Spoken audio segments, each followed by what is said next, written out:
Imagine a grand mansion perched on the edge of New York City, its towering windows overlooking the glittering skyline of Manhattan.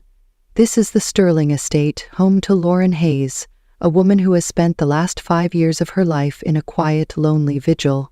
Her husband, Grayson Sterling, the billionaire CEO of Sterling Corporation, lies in a coma, his once vibrant spirit trapped in silence after a mysterious car accident. For 5 years, Lauren has cared for him, her days filled with the hum of medical machines and the weight of a love she's not sure he can feel anymore. She's been a ghost in her own life, moving through the halls of this opulent prison, her heart tethered to a man who might never wake up. But everything changes on a crisp autumn morning. Charles Sterling, Grayson's stern yet kind-hearted grandfather, arrives at the mansion. His silver hair gleams in the sunlight as he steps into Grayson's room, where Lauren sits by the bedside, her hands gently adjusting the blanket over her husband. Charles carries a leather-bound journal, its edges worn from time. He places it in Lauren's hands, his voice soft but firm. "This was Grayson's diary," he says. "He wrote it before the accident. I think you should read it." Lauren looks at him, puzzled, but nods. She doesn't know it yet, but this simple book is about to rewrite her world. That night, alone in the dim glow of a bedside lamp, Lauren opens the diary. The pages crackle as she turns them, and Grayson's handwriting leaps out at her, bold and alive. She reads his words, each one a whisper from a past she's almost forgotten. "Lauren is my light," he wrote 5 years ago. "Every day with her feels like a gift I don't deserve. I dream of building a life together, a love that outlasts time." Tears sting her eyes as she traces the ink. She hasn't felt this close to Grayson since the accident stole him away. The diary is a lifeline, pulling her back to the man she married, the man she swore to love forever. Something shifts inside her. For 5 years, she's cared for Grayson out of duty, her hope fading with each silent day. But now, these words ignite a fire she thought had died. She wants to prove that their love still matters, that she's still the woman he wrote about. She leans over his still form, his handsome face peaceful in sleep, and makes a quiet vow. "I'll show you," she whispers. "I'll keep you with me, no matter what." It's then that she starts something unusual, something desperate.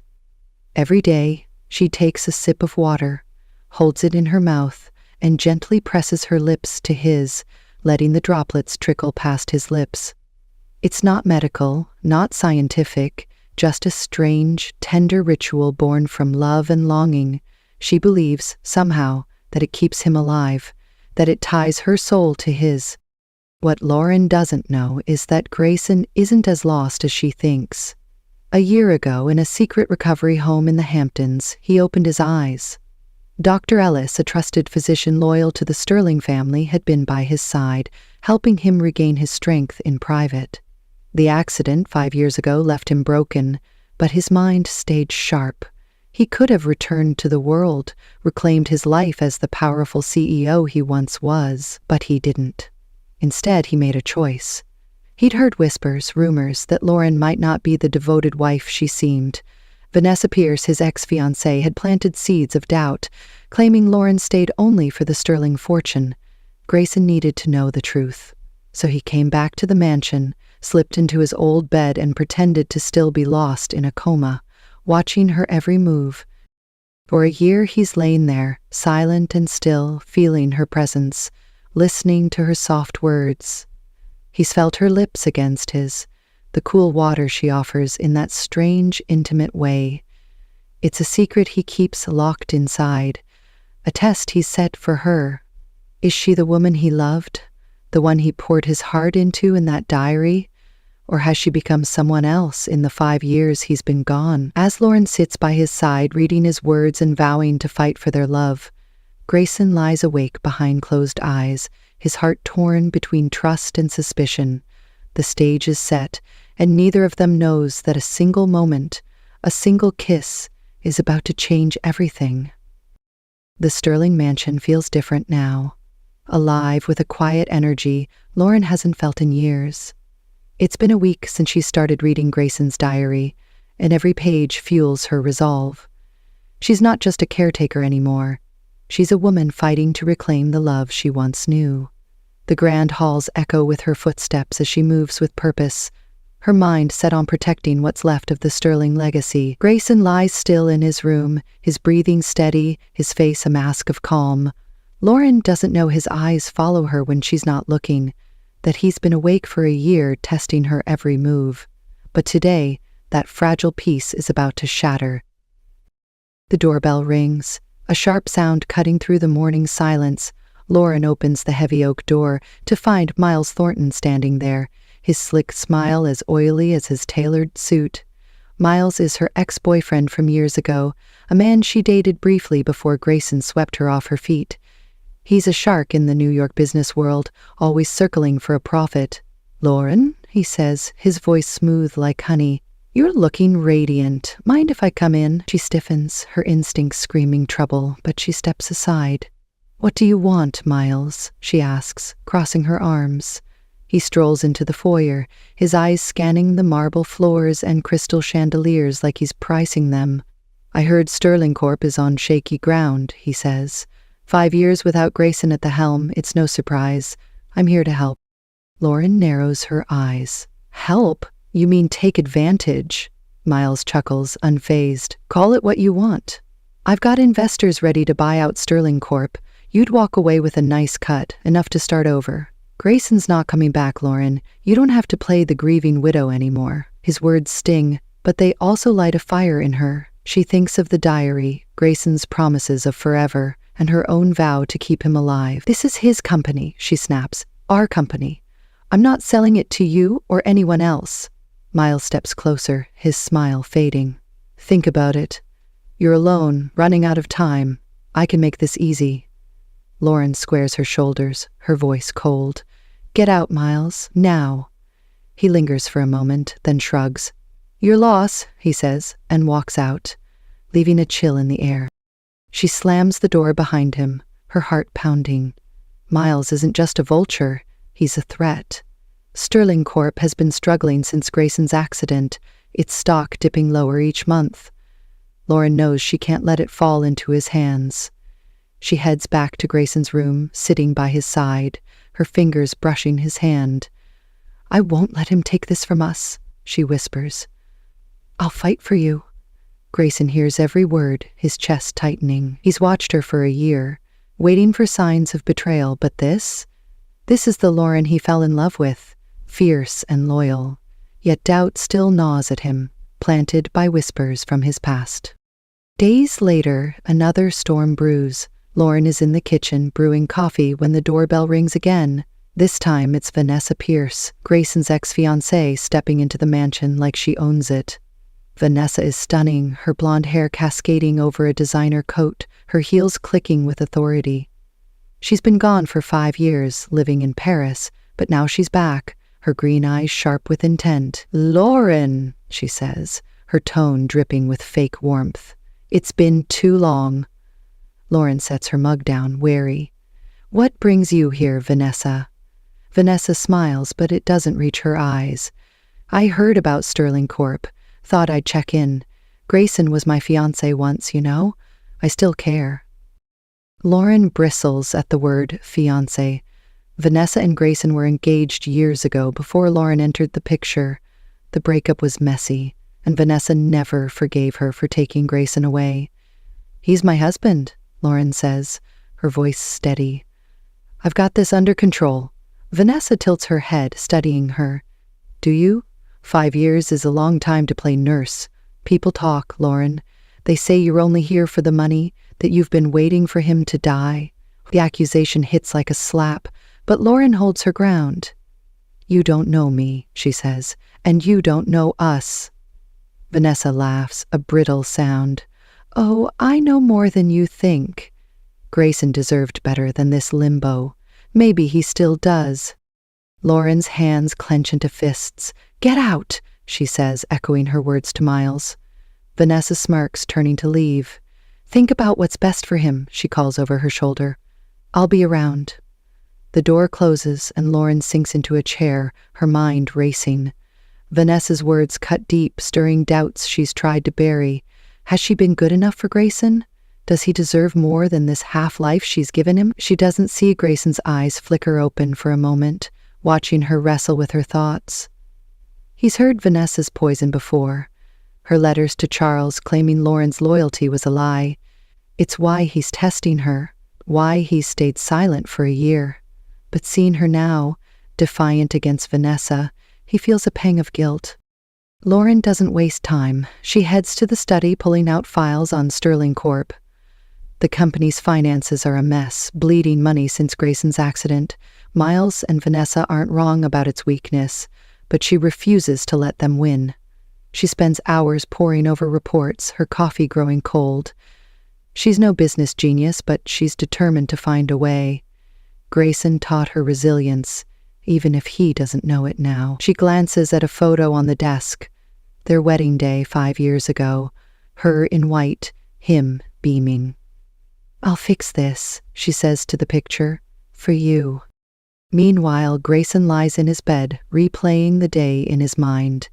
He's been awake for a year, his body stronger than anyone knows, thanks to Dr. Ellis and the Hamptons retreat. He came back to the mansion 6 months ago, slipping into his coma act, needing to see if Lauren would sell him out. Miles's visit was a test he'd expected, but Vanessa's return surprises him. She's the ghost he can't shake, the one who broke his heart before Lauren healed it. Her presence stirs old wounds, and he wonders if she's here to finish what she started 5 years ago. He remembers the accident, the screech of tires, the blur of headlights. Was it really an accident? Or was Vanessa behind it, as he's begun to suspect? Lauren returns to his room that night, her face tired but resolute. She sits beside him, taking his hand. "I don't care what they say," she murmurs. "I'm not giving up on us." She takes a sip of water, leans in, and presses her lips to his, letting the droplets pass. It's her ritual, her silent promise. Grayson feels it, the warmth of her breath, the softness of her touch. For a year he's felt her do this, and each time it chips away at his doubts, but he stays still, his secret locked tight. Miles and Vanessa are circling, and the truth about the accident looms closer. Lauren's fight is just beginning, and Grayson's test is about to take a turn neither of them expects. The air in the Sterling mansion feels heavier now, thick with unspoken stakes. Lauren Hayes has made up her mind. She's not just fighting for Grayson Sterling's life, but for their legacy, their love, everything they built before that fateful accident 5 years ago. The diary Charles gave her sits on the nightstand, its pages a constant reminder of the man she married, the man she's determined to save. She's up early this morning, her coffee steaming as she sits at the kitchen island, papers spread out before her. Sterling Corporation is teetering on the edge, its stock plummeting since Grayson's coma left a void at the top. Miles Thornton and Vanessa Pierce are vultures waiting to swoop in, and Lauren knows she can't let them win. She's no financial wizard, but she's resourceful. She spends days on the phone, meeting with bankers in sleek Manhattan offices, her voice steady as she pitches a plan. "I need a loan," she tells them, her chin high. $30 million. Sterling Corp has assets, history, potential. I'm investing in a film, Endless Winter, to turn things around. The bankers raise eyebrows, but her passion sways them. She signs the papers, her hand trembling slightly as she commits to the risk. It's a gamble, but it's for Grayson, for the life he wrote about in that diary. She doesn't know that Grayson, lying silently in his room, has heard her late-night calls through the walls. He's been awake for a year, his body healed in secret at the Hamptons under Dr. Ellis's care. And now he's back, testing her. This move with the loan surprises him, stirring something he hasn't felt in a long time: hope. Lauren's days blur into a whirlwind. She meets with the film's director, a quirky guy named Tom, who's thrilled to have Sterling money behind his indie project. "This could be big," he tells her over coffee in a Tribeca cafe. "Huge box office potential." She nods, her mind racing with numbers and dreams. She's not just saving a company, she's building a future. But the weight of it all presses down on her. Nights find her back at Grayson's bedside, her ritual unchanged. She takes a sip of water, leans in, and lets it pass from her lips to his, a quiet act of love she's done for 5 years. "We're going to make it," she whispers, her voice soft but fierce. Grayson feels it, the cool water, the warmth of her breath, and it takes everything in him to stay still. For a year he's watched her, searching for cracks in her loyalty, but this moment tests his resolve. Then, a new shadow creeps into her world. It's a crisp evening when Lauren attends a Wall Street gala, a glittering event at a rooftop venue overlooking the city. She's there to network, to shore up support for Sterling Corp., her black dress hugging her frame as she moves through the crowd. That's when she sees him. A man in a sharp suit, his presence commanding, his voice low and familiar. He introduces himself as Mr. Pierce, a mysterious investor with a reputation for turning failing companies around. "Sterling Corp's been on my radar," he says, his eyes locking with hers. "I'm intrigued." Lauren's heart skips. There's something about his voice, a timbre that echoes Grayson's, but she shakes it off. "We're not failing," she replies, her tone firm. "We're rebuilding."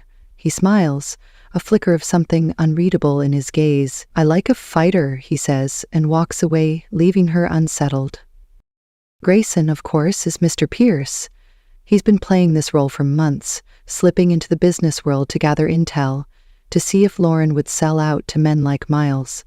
He's kept his distance, his face half hidden in shadows at these events, but tonight, he couldn't resist getting closer. Her fire, her defiance. It's the Lauren he remembers, the one he wrote about in that diary. But Vanessa's whispers still haunt him. She'd written to Charles a year ago, claiming Lauren was biding her time, waiting for Grayson to die. He needs proof, and so he watches, his heart a battlefield of trust and doubt. Lauren can't shake the encounter. Mr. Pierce starts appearing more often, at board meetings, charity dinners, always with that voice that tugs at her memory. She digs into his background but finds nothing concrete. "Who is this guy?" she mutters one night, pacing the study. She glances at Grayson's photo on the wall, his smile frozen in time. "You'd know what to do," she says, her voice breaking. She's tired, stretched thin between the company and her vigil, but she keeps going. The film investment is gaining buzz, and Sterling Corp's stock ticks up slightly. She's winning, but the cost is high. She feels alone, even with Grayson's silent presence. It's a stormy night, a week later, when everything changes. Rain lashes the mansion windows as Lauren sits by Grayson's bed, her hands trembling from exhaustion. She's just come from a tense meeting with investors, her mind a tangle of numbers and threats. Miles called earlier, his voice smug. "Your little film won't save you," he'd said. "Sell now or lose everything." She'd hung up, but his words linger. She looks at Grayson, his face pale in the dim light, and feels a wave of despair. "I'm trying so hard," she says, her voice cracking. "I need you to know that." She takes a sip of water, her ritual a comfort in the chaos, and leans in. Her lips touch his, the water passing between them, a silent prayer. And then it happens. Grayson's lips move, pressing back against hers, a kiss, real and alive.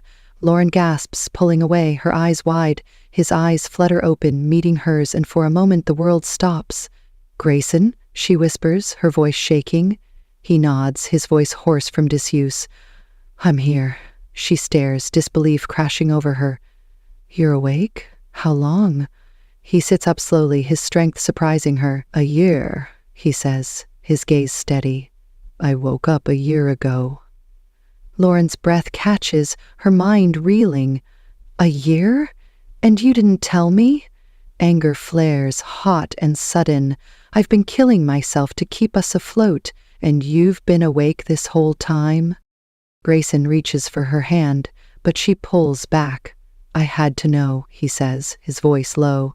"I had to be sure you weren't like them." "Like who?" she demands. "Miles? Vanessa? You think I'd betray you?" He looks away, guilt shadowing his face.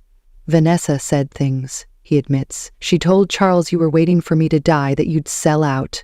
I couldn't risk it." Lauren stands, her fists clenched. 5 years, Grayson. 5 years I've stayed, fought, loved you, and you test me like this?"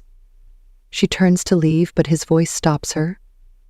"I felt you," he says, softer now. "Every time you did that with the water, I felt you. It's why I'm still here." She freezes, tears welling up. Before she can respond, the phone rings, shattering the moment. It's Charles, his voice urgent. "Vanessa's at the gala tonight," he says. "She's hinting she knows something about the accident. Be careful." Lauren hangs up, her mind spinning. She looks at Grayson, still sitting there, alive and real. "What accident?" she asks. He hesitates, then says, "The one that put me here. I think Vanessa caused it." Her eyes narrow. "And you didn't tell me that either." He nods, shame in his expression. "I was gathering proof. I didn't want to drag you in until I was sure." Lauren's heart pounds, a mix of fury and fear. Vanessa's words at the door echo back. "I know more than you think." She grabs her coat. "I'm going to that gala," she says. "I need answers." Grayson stands, unsteady but determined. "I'm coming with you." She shakes her head. "You've been hiding for a year. Stay here." But his eyes burn with something fierce. "Not this time," he says.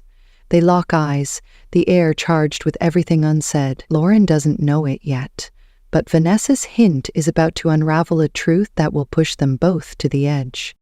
The rain beats down on New York City, turning the streets into rivers of silver as Lauren Hayes speeds toward the Wall Street gala. Her hands grip the steering wheel, knuckles white, her mind a storm of betrayal and determination. Beside her, Grayson Sterling sits, his face taut with resolve despite the weakness in his limbs. He's been awake for a year, hiding the truth, and just minutes ago he dropped a bombshell. Vanessa Pierce, his ex-fiancée, might have caused the car accident that stole 5 years of his life. Lauren's still reeling from the kiss that woke her world, from the sting of his year-long deception, but there's no time to process it now. Vanessa's at the gala, dropping hints like breadcrumbs, and Lauren needs the truth. The gala is in full swing when they arrive, a dazzling affair atop a skyscraper, its glass walls reflecting the city's glow. Lauren storms in, her black dress soaked from the rain, Grayson trailing behind, his presence a shock to the crowd. Whispers ripple through the room as people recognize him, the billionaire CEO, back from the dead. Vanessa stands near the bar, a glass of champagne in hand, her blonde hair catching the light. She turns and her smile freezes when she sees Grayson. "Well," she says, her voice smooth but edged, "this is unexpected." Lauren steps forward, her eyes blazing. "You've got some explaining to do," she says. "What do you know about the accident?" Grayson takes a breath, his voice steady despite the tremor in his hands. "I've been awake for a year, Vanessa," he says, the room hushing around them, hiding, watching. "I know you were there that night. I've spent 12 months digging, and I've got proof. You caused it." The crowd gasps, but Vanessa laughs, a sharp, brittle sound. "Proof? You're delusional, Grayson. 5 years in a coma scrambled your brain." Lauren clenches her fists. "Then why hint about it?" she snaps. "You came to our house, said you knew more than I thought. What game are you playing?" Vanessa's eyes narrow, her composure slipping. "You don't deserve him," she hisses. "You never did." Grayson steps closer, his voice low and dangerous. "I found the mechanic's report," he says. "The brakes were tampered with. A witness saw your car near the garage that night. You wanted me gone because I chose her." Vanessa's face pales, but she recovers fast.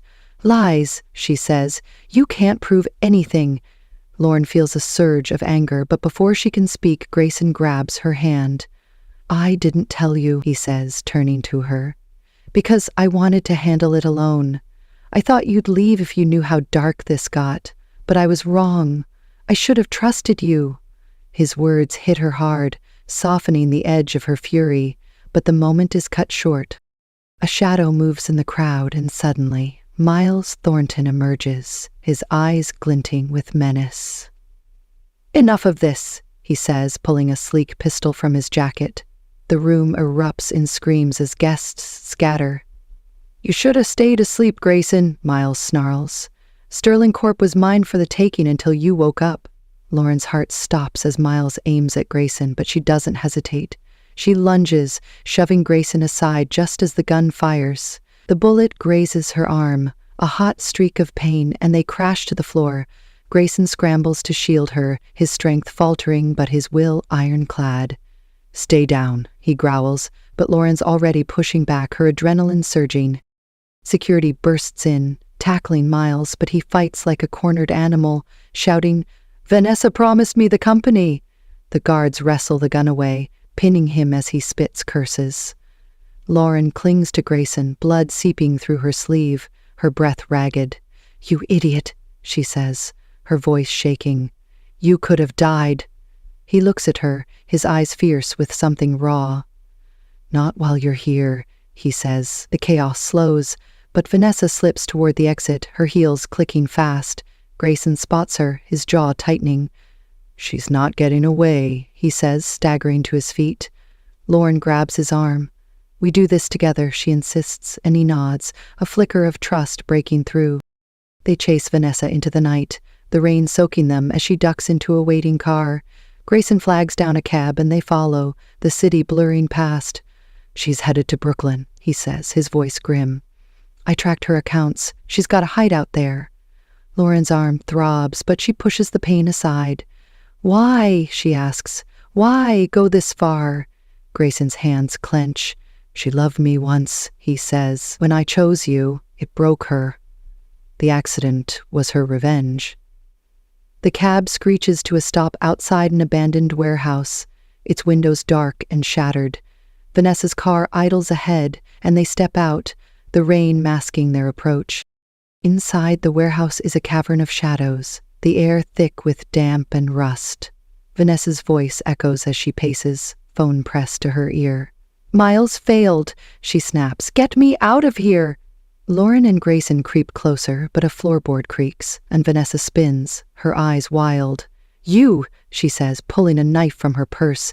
"You just won't quit." She lunges at Lauren, the blade flashing, but Grayson throws himself between them, taking a shallow cut to his side. He grunts, shoving Vanessa back, and Lauren grabs a rusted pipe, swinging it hard. It connects with Vanessa's arm, sending the knife clattering. "Enough!" Lauren shouts, her voice echoing. Vanessa stumbles, clutching her arm, her defiance crumbling. "I loved him," she says, tears mixing with the rain on her face. "You took everything." Lauren steps forward, her breath heaving. "You almost took him from me," she says. 5 years, Vanessa. I fought for him every day." Grayson grips Lauren's shoulder, his voice steady despite the pain. "It's over," he says. "The police have Miles. They'll have you too." Headlights pierce the darkness as sirens wail closer. Vanessa sinks to her knees, defeated, as officers storm in, cuffing her. But the night isn't done. Back at the mansion, it's the day of their vow renewal, a celebration planned to mark Grayson's return. The ballroom glows with candles, guests buzzing with the news of his awakening. Lauren stands in a white gown, her arm bandaged, her heart full. Grayson, still bruised but standing tall, takes her hand. "I need to tell you something," he says, his voice low amid the chatter. "I let Vanessa go once to protect you. I thought revenge was enough, but it's you I need."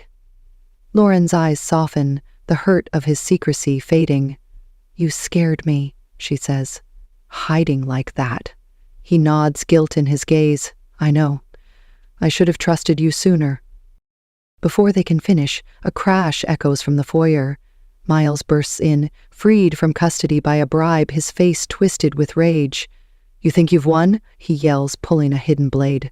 Guests scream, but Lauren's faster this time. She grabs a champagne bottle, smashing it over his head as Grayson tackles him. Security rushes in, dragging Miles away for good, his threats fading into the night.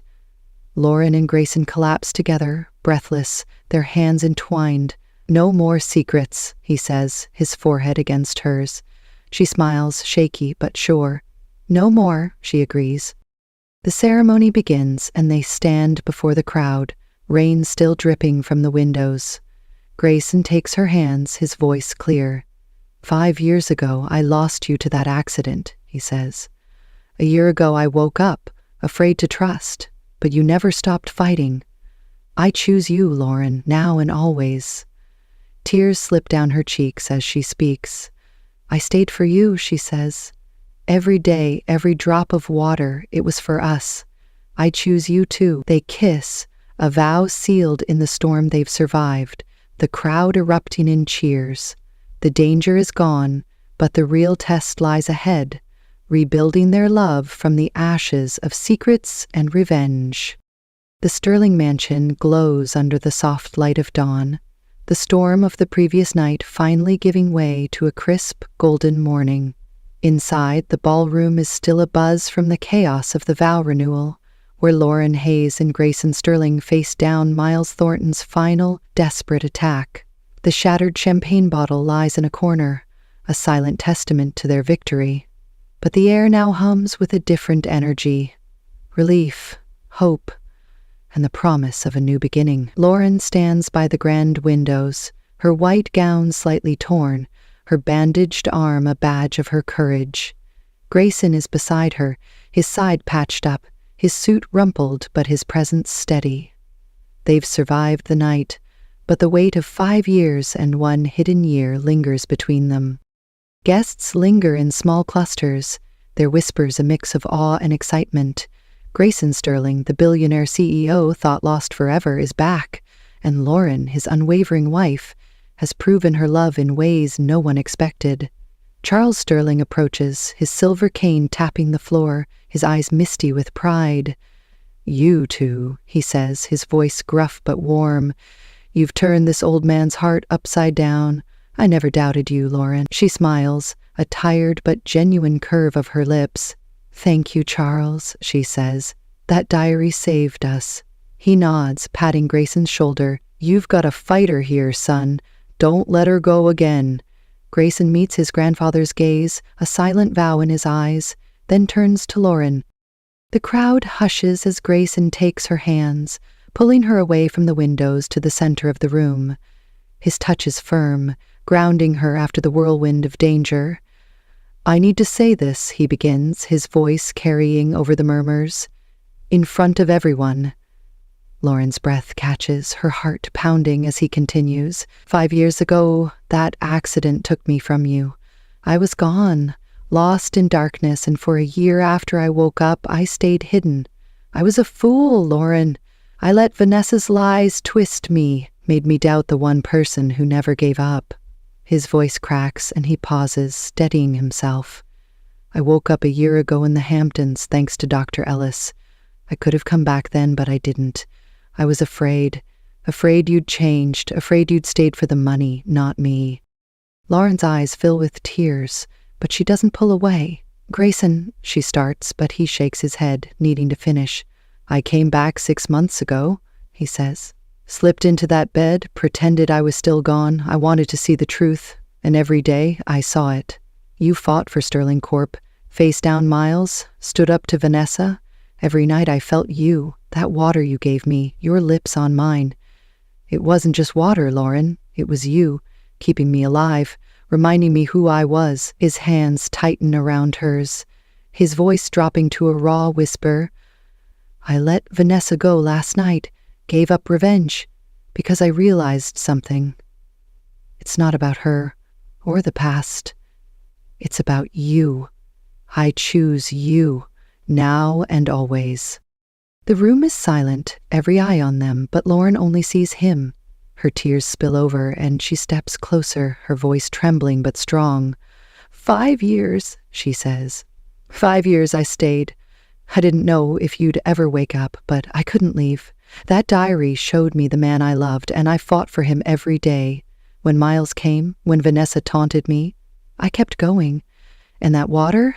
It was my promise, Grayson. Every drop was me saying I'd never let you go. She laughs softly, a shaky sound. Then you kissed me back, and I was so mad. You hid for a year, tested me, and I hated it. But I get it now. You were scared, too. Grayson's eyes soften, a smile breaking through his guilt. I was, he admits. but not anymore. He drops to one knee, pulling a ring from his pocket, the same one he gave her 5 years ago, now polished anew. "Lauren Hayes," he says, "I lost you once to that accident. I hid from you for a year, and I'll spend the rest of my life making up for it. Marry me again, here, in front of everyone. Let's start over, no secrets, just us." The crowd gasps, a ripple of delight spreading, but Lauren's world narrows to him. She nods, tears streaming down her face. "Yes," she says, her voice clear. "Yes, Grayson, always." He slips the ring onto her finger, standing to pull her into a kiss, deep and tender, sealing their vow as the room erupts in applause. The celebration shifts, the tension of the night melting into joy. Guests raise glasses, toasting the couple who defied the odds. Charles steps forward, his voice booming. "To Grayson and Lauren," he says, "proof that love can weather any storm." The clink of crystal fills the air, and Lauren leans into Grayson, her head resting on his shoulder. "No more hiding," she whispers. He kisses her forehead, his breath warm against her skin. "Never again," he promises. They sway together, the music soft, the world fading away. For the first time in 5 years, they feel whole.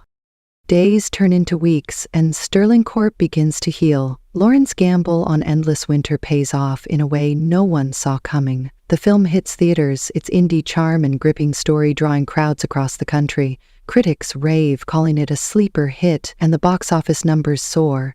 By the end of its run, it's grossed over $700 million, a windfall that pulls Sterling Corp back from the brink. Lauren sits in the boardroom, her name now synonymous with the company's revival, her vision proving stronger than Miles or Vanessa ever imagined.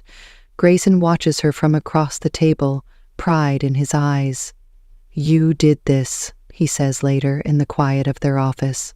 "Not me," she smiles, shaking her head. "We did it together." Vanessa's fate is sealed. The police, armed with Grayson's evidence and Miles's confession, arrest her for the accident 5 years ago. She's convicted, her Paris dreams crumbling as she's sentenced to prison. Miles, too, faces justice, his bribes exposed, his empire collapsing. The threats are gone, and the Sterling name shines brighter than ever. Lauren takes the film's profits and launches Dreamscape Studios, her own production company, a dream she'd buried during those long years by Grayson's side. The grand opening is a star-studded event in Manhattan, her name on every lip as a symbol of resilience and love. Grayson stands beside her, his arm around her waist, whispering, "You're incredible." One evening, they escape the city, driving to Central Park as the sun dips low, painting the sky in hues of orange and pink. It's a quiet moment, just the two of them on a bench near the Bethesda fountain, the water sparkling in the twilight. Lauren rests her head on his shoulder, her hand in his. "I used to dream of this," she says, her voice soft. "Us, together, after everything." Grayson turns to her, his eyes warm. "I dreamed of you too," he says. "Even in that coma, I think I heard you, felt you. That's why I fought to come back." She smiles, a tear slipping down her cheek. "No more tests?" she asks, teasing. He laughs, a rich, free sound. "No more tests, just us." He pulls her closer, their lips meeting in a kiss that feels like a promise kept. "What now?" she asks, pulling back to look at him. "Now," he says, "we build something new. A life, a family, whatever you want." Lauren nods, her heart full. "A family," she says. "Someday. But first, I want you, just you." They sit there, wrapped in each other, the city humming around them. 5 years of silence, a year of secrets, and a night of danger have led them here, to this perfect, fragile moment. Sterling Corp thrives, Dreamscape Studios rises, but none of it matters as much as this.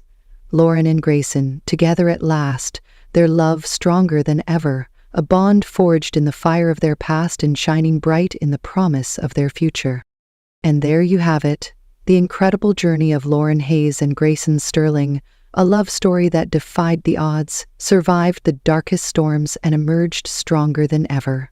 Picture them now, sitting hand in hand by the Bethesda fountain in Central Park, the New York skyline glowing behind them as the sun sets. 5 years ago, a tragic accident tore them apart, locking Grayson in a coma and leaving Lauren to fight alone. For 5 long years, she stayed by his side, proving her love with every drop of water she pressed to his lips, a quiet promise that kept their bond alive.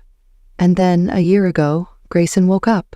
But he hid the truth, testing her loyalty, wrestling with doubts planted by Vanessa Pierce and Miles Thornton. It wasn't easy. They faced betrayal, danger, and secrets that could have broken them. Vanessa's revenge nearly ended Grayson's life, and Miles's greed threatened to steal everything they'd built. But through it all, Lauren's strength shone bright. She saved Sterling Corporation with a daring investment in Endless Winter, turning $700 million into a lifeline for their future. Grayson found his way back to her, choosing love over vengeance. And together they faced down their enemies, rebuilding their trust one moment at a time. Vanessa's behind bars now, Miles is gone, and Lauren's Dreamscape Studios is rising, a testament to her courage and vision. They've promised each other a future, a family someday, but for now it's just them. 2 souls who found their way back through the darkness. So what's the takeaway from this epic tale? It's simple. True love isn't just about the easy moments. It's about standing firm when everything falls apart, about fighting through the shadows to find the light on the other side. Lauren and Grayson showed us that love is a choice, a battle, a victory worth every scar. And that's a story worth sharing. If their journey moved you, if it made your heart skip a beat or brought a tear to your eye, then hit that like button right now. Subscribe to this channel because there are more tales of love and triumph coming your way. Share this video with someone who needs to believe in second chances. Let's keep the magic of their story alive together. Until next time, keep loving, keep fighting, and I'll see you in the next one. She was halfway through unbuttoning her blouse when the door swung open. Her fingers froze. So did his breath. The hallway light spilled in behind him, catching the curve of her shoulder as the fabric slipped slightly off her skin. She turned her head, startled, lips parting in a silent gasp. Her chest rose sharply, her bare feet shifting against the marble tiles of the guest suite. She was supposed to be alone. He was not supposed to be there. But he was. Damien Rousseau, the elusive billionaire heir of the Rousseau Group. Known for his silence in boardrooms and the sharpness of his gaze, not for walking unannounced into his own guest suite. Their eyes locked. His were a stormy shade of blue, deeper than she remembered from the newspaper articles. Hers, wide and startled, held more emotion than he was prepared to absorb. "I did not know," she whispered, her French accent clinging to every syllable, soft as lace, broken with embarrassment. Something shifted in his expression. His hand, still gripping the door handle, loosened. He did not look away. And then, as if drawn from somewhere ancient and uncontrollable, she murmured, "Pardonnez-moi, monsieur." The words were barely audible, but to Damien they might as well have been thunder. His throat tightened. That whisper, wrapped in apology and something else vulnerability, maybe undid him in a way nothing else ever had. Not the mergers, not the wealth, not the women who always said too much or too little. Just this moment. A maid, in a silk blouse slipping off one shoulder, flushed from surprise, speaking French like it was a prayer. She reached for her shirt, fumbling, clumsy, mortified. "I was just changing the linens," she said quickly, trying to recover. Her voice wavered between service and shame. He finally looked away. "Of course," he said, but his voice was strained, rough at the edges. He stepped back into the hallway, closed the door gently, and stood there, still, heart pounding. For a man who had built walls around his life so high no one dared to climb them, that moment was a crack. It was not about seeing her undress. It was about how she looked back, how she did not scream, how she did not giggle, how she said his name with reverence he had not earned. He had no idea then that this would be the beginning. That the maid he was never supposed to meet would be the one to quietly invade his world, that her presence would unearth a loneliness he had buried so deep he had forgotten it had a name. That love could enter not through the front door, but in a moment of accident, when silk met skin and someone spoke French in a whisper meant for no one. And as for her, she never imagined that undressing in a borrowed room could change her life. But it did, because he came back. And the second time he knocked, it was not for an apology. It was for her. She had taken the job out of desperation. Juliette Moreau was not the kind of girl who dreamed of working in mansions. She'd not grown up fantasizing about chandeliers or ironing designer sheets. But when her mother fell ill back in Marseille and her student visa was nearing expiration, Juliette had done what many girls without choices do. She compromised. She accepted a temporary placement through a high-end domestic staffing agency in Manhattan. 1 year, live-in position, discretion required, no personal attachments, just clean, organize, and disappear. The contract was strict. The pay was generous. The rules were cold, but they had promised privacy, and to Juliette, privacy meant dignity. What she hadn't known was that the estate she'd be working in belonged to the Rousseau family, and that Damien Rousseau, the billionaire son who rarely even visited the States, would be returning for an extended stay following his father's health scare. Damien Rousseau had not intended to return to New York. He had spent the last 3 years in Zurich building his own empire, clean tech investments, logistics restructuring, and quietly acquiring controlling shares in failing competitors. But when the call came that his father had collapsed during a board meeting, he flew back without hesitation. He didn't come back for the legacy. He came back out of guilt. Guilt he would never speak of. Guilt that kept him up most nights in the penthouse library, staring at old photos and wondering when his heart had turned into stone. The house was sterile, too quiet. His mother had died a decade earlier. His father was in a private medical facility. The staff barely spoke unless spoken to. The walls echoed with polished silence. And then there was her. He noticed her before the incident. Of course he did. She moved through the house like she was always apologizing for existing. She wore simple clothes, tied her hair in low buns, avoided eye contact. But once he had seen her alone in the garden humming softly as she picked up fallen petals near the stone path. It wasn't the song that caught his attention. It was the way she smiled when she thought no one was watching, small, sad, and utterly human. He'd not planned to speak to her. She was staff, and Damien Rousseau had boundaries, strict ones. But the day he walked into the guest suite unannounced, everything changed. Juliette had been assigned to the suite that morning. The linens needed changing. The windows needed polishing. It was unoccupied, she was told. No one ever used that wing. She had set her cleaning supplies down, taken off the outer sweater she wore over her blouse, and unbuttoned her top to adjust. The camisole underneath it clung uncomfortably after her walk in the summer heat. She did not expect the door to open. She did not expect him to see her, and she certainly did not expect her reaction to be a whisper in French. But that was what came out. Reflex, language of her childhood, language of fear and softness. Pardonnez-moi, monsieur. Damien hadn't moved for several seconds. It wasn't because he was trying to look. It was because he had forgotten how to look away. Her voice, the lilt of her accent, the vulnerability of the moment, it short-circuited something inside him. And when he closed the door, he didn't feel embarrassment. He felt something far more dangerous. Intrigue. The next morning, Juliette considered requesting a transfer. She had embarrassed herself. She feared she had crossed some invisible line, but no message came from the estate manager. No reprimand, no dismissal, nothing. Instead, she received a simple instruction. Prepare the East Wing library for Mr. Rousseau by noon. Fresh flowers, dusting, light refreshments. She obeyed, of course, she always did. And when he arrived that afternoon, he didn't mention what happened. He didn't acknowledge the moment in the suite. He only said, "I like jasmine tea. Strong, no sugar," before walking past her and sitting by the window with a book. That was how it began. Quietly, without acknowledgement, without permission.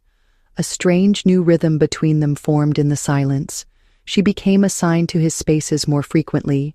The library, the private garden, the guest suite again. He never requested it directly. She never questioned the change, but they both knew. He started asking questions, casual at first. "Do you read poetry? Do you speak only French and English? What is Marseille like in the winter?" She answered carefully, formally, but each day she gave a little more, a longer sentence, a smile that lasted 1 second too long. He never touched her, never crossed a line, but his eyes held questions she could not name, and hers held answers she wasn't ready to say aloud. They were not equals, not in the eyes of the world. She was a maid, he was a billionaire, but behind the glass walls of that estate, in the quiet hours when no one else roamed the hallways, they became something else. Two people with too many walls, two strangers drawn toward something neither of them understood, and it all began with an accident. A door that opened too soon, a blouse that slipped too low, a whisper in French, and a man who forgot to breathe. Juliet didn't expect the silence between them to be so loud. After the moment in the bedroom, after the whispered French words that slipped past her lips before her brain could filter them, she thought that things might shift back to normal. Or at least to the version of normal where he never looked at her for more than 2 seconds. But that wasn't what happened. Now, every time they crossed paths, his gaze lingered a little longer. His footsteps slowed when she passed, and in moments when the house was quiet, when the rest of the staff had gone home, and only the night crept across the marble floors, she would catch him standing in a hallway he had no business being in, close to her. And he would say nothing, neither would she. At first she thought maybe he was angry, that she had embarrassed him, that her presence reminded him of something uncomfortable. But then came the moment in the kitchen. She was stacking dishes late at night, humming a song from Home, an Edith Piaf ballad that always reminded her of her grandmother. The room was dim, lit only by a single hanging bulb. She didn't hear him come in, but when she turned to reach for the drying cloth, he was there, watching. He didn't speak, didn't move, only leaned against the frame of the door like he was trying to memorize something fragile. She froze. "I didn't know anyone was awake," she whispered. He stepped forward. "I couldn't sleep." His voice was low, almost hoarse, like it had been dragged over gravel. Their eyes met. She should have looked away, should have made an excuse to leave. But she couldn't. The moment stretched, heavy with something unspoken. "You have a beautiful voice," he added. She swallowed hard. "It's just an old song." He nodded slowly. "Still, you made it sound like it meant something." And maybe that was when she knew he wasn't angry. He was affected. Something in her had touched something in him, and neither of them knew what to do with it. From that moment on, the air between them changed. It became denser, charged, like a storm hovering just beneath the ceiling. He would find reasons to pass her in the hall. She would find reasons to linger in the room just a few seconds longer. Small things, subtle things. Until the night it all unraveled. She was in the library, replacing a book she had secretly read during her break. She didn't think anyone knew she touched the shelves, let alone took books to her small room and devoured them under the covers, with a flashlight like a teenager.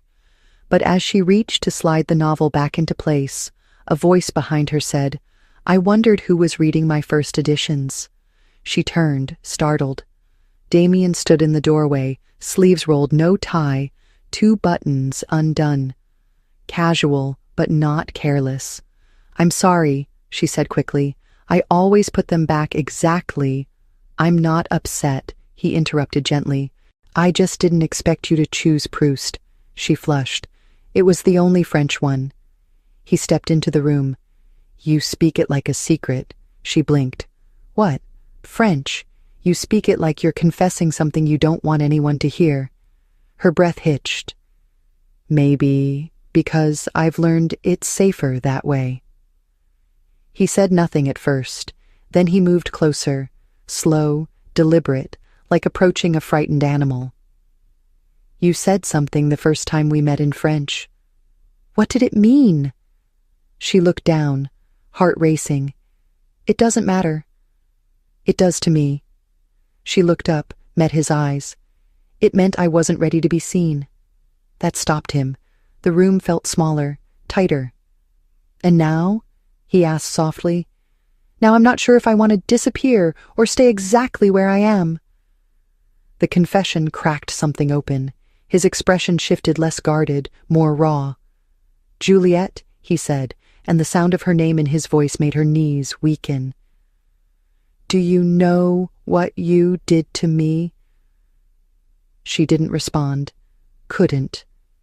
He took another step. You were never supposed to be here. This house, my life, it's always been managed, measured, but you walked in and suddenly nothing fits the way it used to. I can't sleep. I can't think. And I don't want you, but I do. She felt like she couldn't breathe. This isn't safe, she whispered. We're not supposed to. I know, he said, but I'm so tired of living in rules that only protect my loneliness. He reached out but stopped short of touching her. I'm not asking for anything. I just need you to know. She stared at his hand. If you touch me right now, she said, her voice trembling, I don't think I'll be able to pretend I'm just your maid anymore. You never were, he replied. Something broke then, not between them, within them, a dam they had both tried to hold. The space between them vanished. She didn't know who moved first. Maybe it didn't matter. 1 second they were standing, and the next his hands were in her hair, and her mouth was on his neck, and the bookshelves were the only witnesses to the unraveling of 2 carefully constructed lives. But even in the fire, there was restraint. He didn't rush. She didn't beg. They moved with the urgency of patience, like people who knew they were standing on the edge of something sacred. When they finally broke apart, breathless, he rested his forehead against hers. You undo me, he whispered.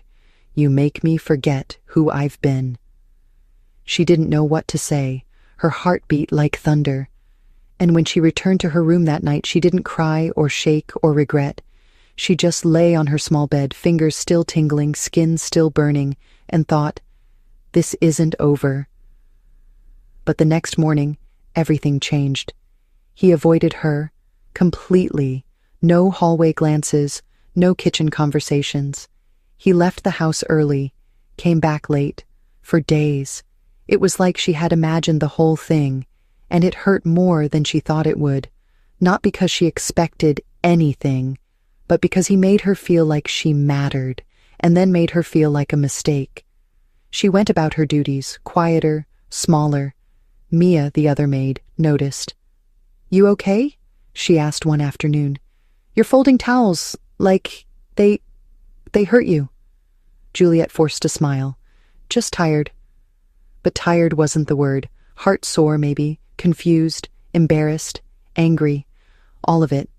And when she finally confronted him, when she finally couldn't take the silence any longer, it was raining. The storm matched her mood. She waited until the house was still, then climbed the stairs to his study. The door was ajar. He was inside, typing, posture stiff. You've been avoiding me, she said without preamble. He looked up, surprised. Juliet. No, don't say my name like it's an apology. He stood. It's not. It's a plea. She stared at him, hands shaking. Then say it, whatever it is. Say it now. He walked toward her, slowly, then stopped. I felt something I didn't know how to hold, and I didn't want to hurt you by doing it wrong." Her breath caught. "So you thought silence would hurt less?" "I thought maybe if I stepped back, you'd step away. But I was wrong." She stepped forward. "You don't get to decide for both of us." "Then stay," he said. "Stay, and we figure this out, slowly, carefully, like it matters." "Does it?" she whispered. "Matter?" He reached out, gently cupped her cheek. "It's the only thing that does." And in that moment, under flickering light and thunder beyond the windows, she realized something. She hadn't fallen for the billionaire. She had fallen for the man who had been quietly unraveling beside her this whole time.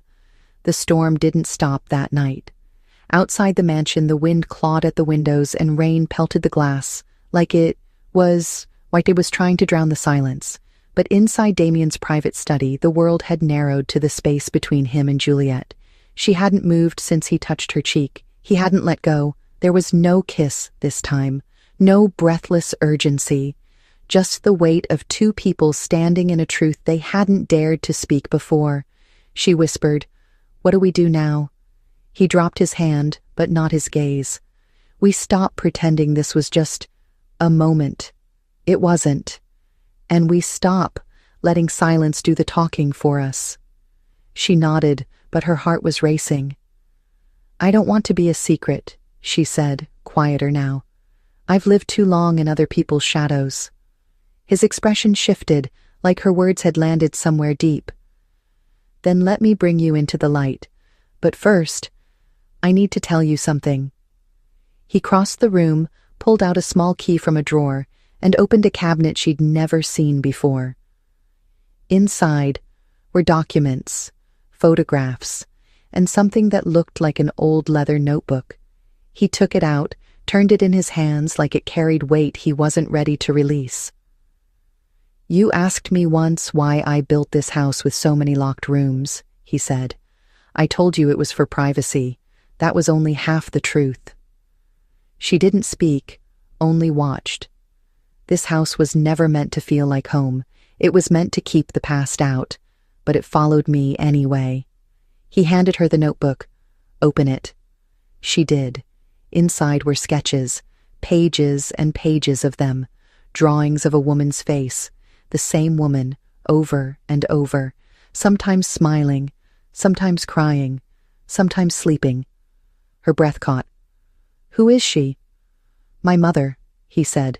"She was an artist. French, actually. Lived in Paris until she met my father during a business trip. He convinced her to move here, promised her a world of stability. But he didn't give her a home. He gave her a prison. She spent her days drawing, trying to remember what freedom felt like." Juliet turned the pages slowly, reverently, each one more delicate than the last.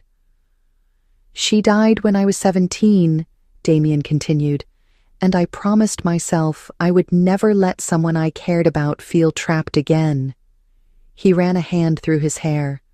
"But the truth is, I've kept people at arm's length for so long that I forgot how to let anyone in. Until you." The room held its breath. She looked up at him. "You built a fortress to protect your heart, and now you're letting me through the front gate?" "No," he said, walking closer. "I'm asking you to take the key." She didn't answer. Instead, she set the notebook down and slowly reached for his hand. "You're not the only one with ghosts," she said. "My father left when I was 6. He disappeared into the fog of some new life and took my sense of safety with him. My mother worked 2 jobs, got sick, and died before she ever got to see the inside of a hospital with real care. I came here because it was the only way I could survive, and I told myself I'd never let a man define my worth again." She looked up at him, eyes glistening. "But you never tried to own me. You just saw me."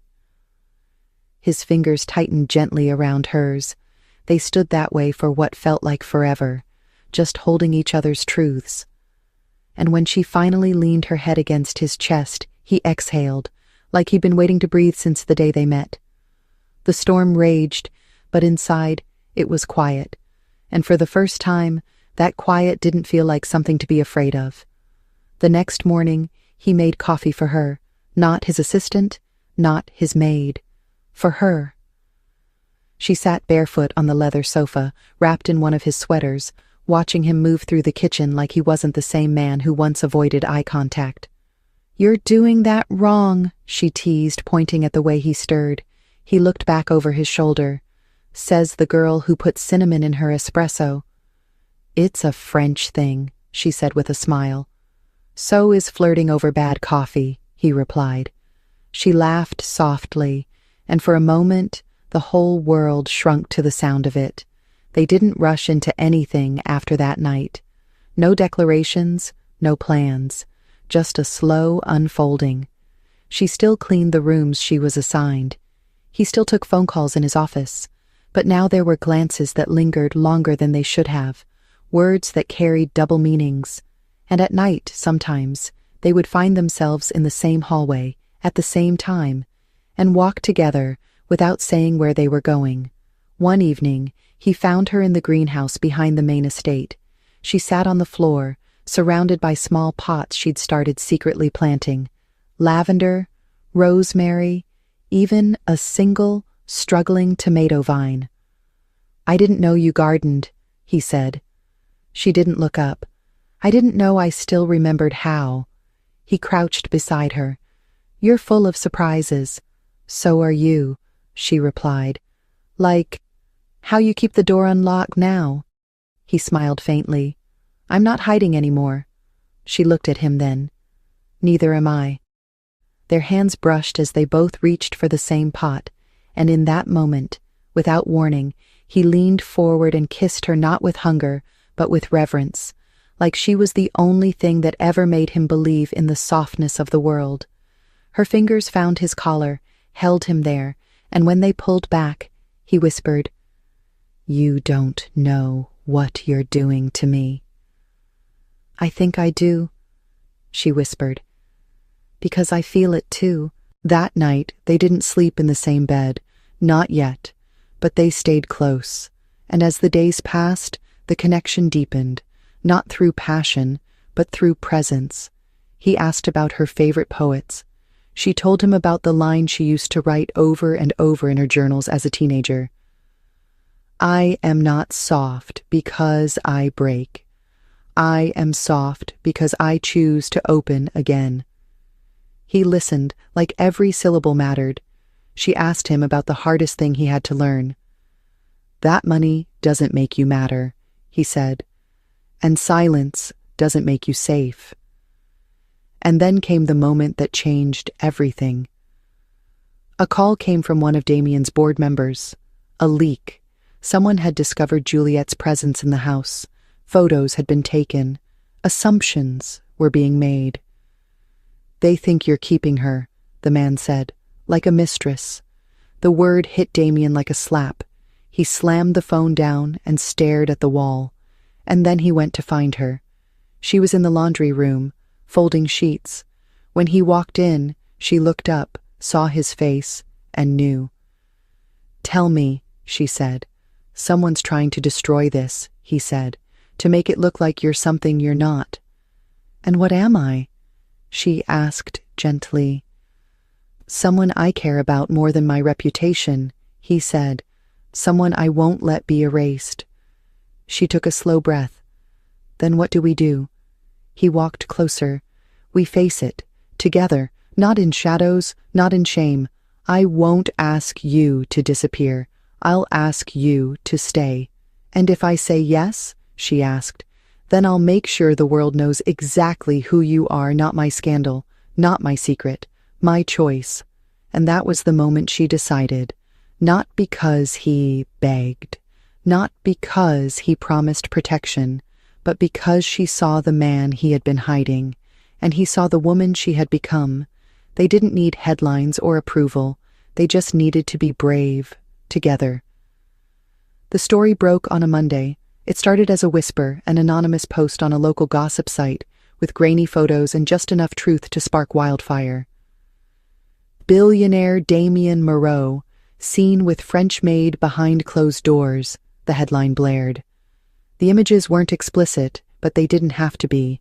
One showed Juliet stepping out of the greenhouse in his sweater. Another caught her entering the mansion's east wing late at night.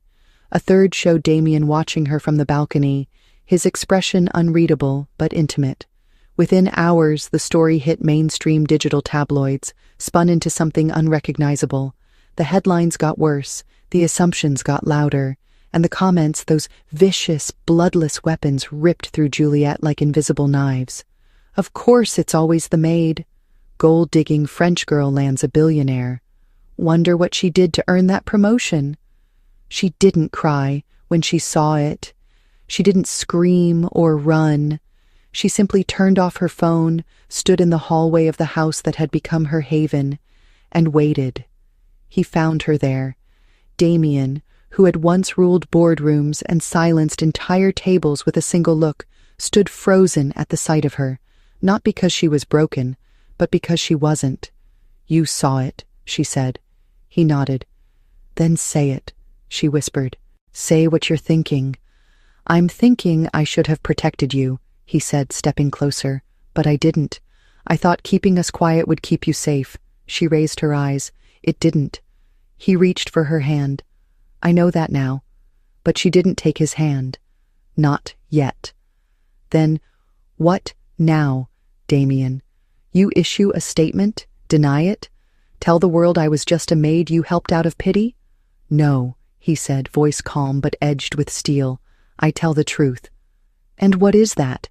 she asked, not flinching. "That I fell in love with a woman who saw me before anyone else did, who undressed my soul with a glance, who made this house feel like home."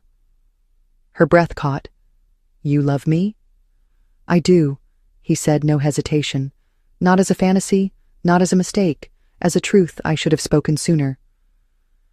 The next day, he called a press conference. He didn't tell her until the last minute. She arrived late, wearing a navy dress she'd borrowed from an unused guest closet. Her hair was pinned up, her face bare, no makeup, no mask.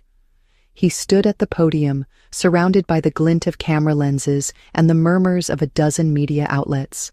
"There have been rumors," he began, his voice even. "Stories meant to shame a woman I care about, stories written with more cruelty than fact." He paused, his gaze cutting through the noise. "Let me be clear. Juliet Delacour is not a scandal. She's not a secret. She's the most honest part of my life. And if anyone wants to question her place in my home, in my life, they can direct those questions to me. I will not explain her presence, because love does not owe you an explanation." There was silence. Then chaos. Reporters shouting questions, flashes firing. But Juliet didn't move. She stood behind the curtain, her hand pressed to her chest, and felt something shift inside her, something old breaking open, something new being born. Afterwards, the world didn't magically approve. The media spun the story again, softer this time. Billionaire defends his maid-turned-muse. Some applauded, others mocked, but Damien didn't care, and neither did she.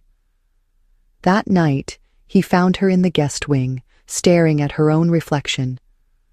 "You still don't believe it's real, do you?" he asked gently. "I do," she said, "but I don't know how to live in it." He walked toward her, slow, deliberate. "Then let me show you." And this time, when he reached for her, she didn't hesitate. They kissed again, not tentative, not soft, hungry, honest, the kind of kiss that says, "I see you, I want you, I choose you." His hands found her waist, pulling her closer, her fingers tangled in his collar, dragging him to the edge of restraint. "Tell me to stop," he whispered against her mouth. "I won't," she breathed. "Not tonight."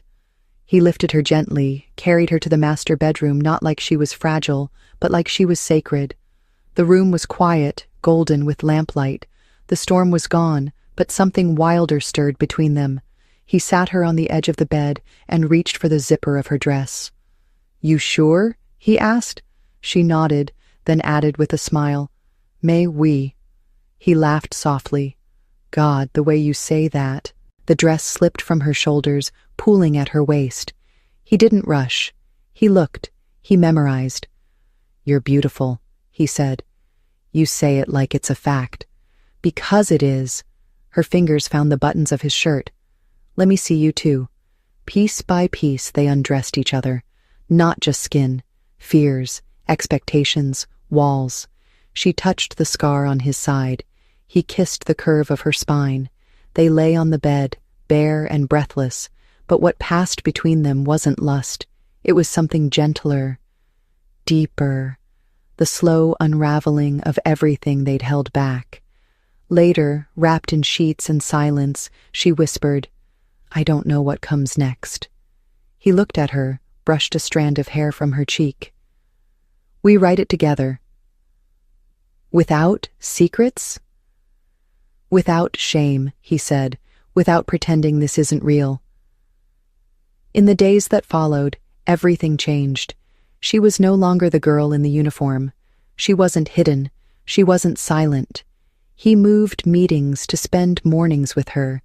She started painting again in the greenhouse, on the balcony, on scrap canvas in the kitchen. He watched her, not like a man watching his lover, but like a boy discovering something sacred. She cooked barefoot. He read to her from his mother's journal. They lived like the world might try to take everything from them again, so they clung to what was real. And then one day, she stood at the door of his office, holding a sketch pad. "I drew something," she said. He waved her in.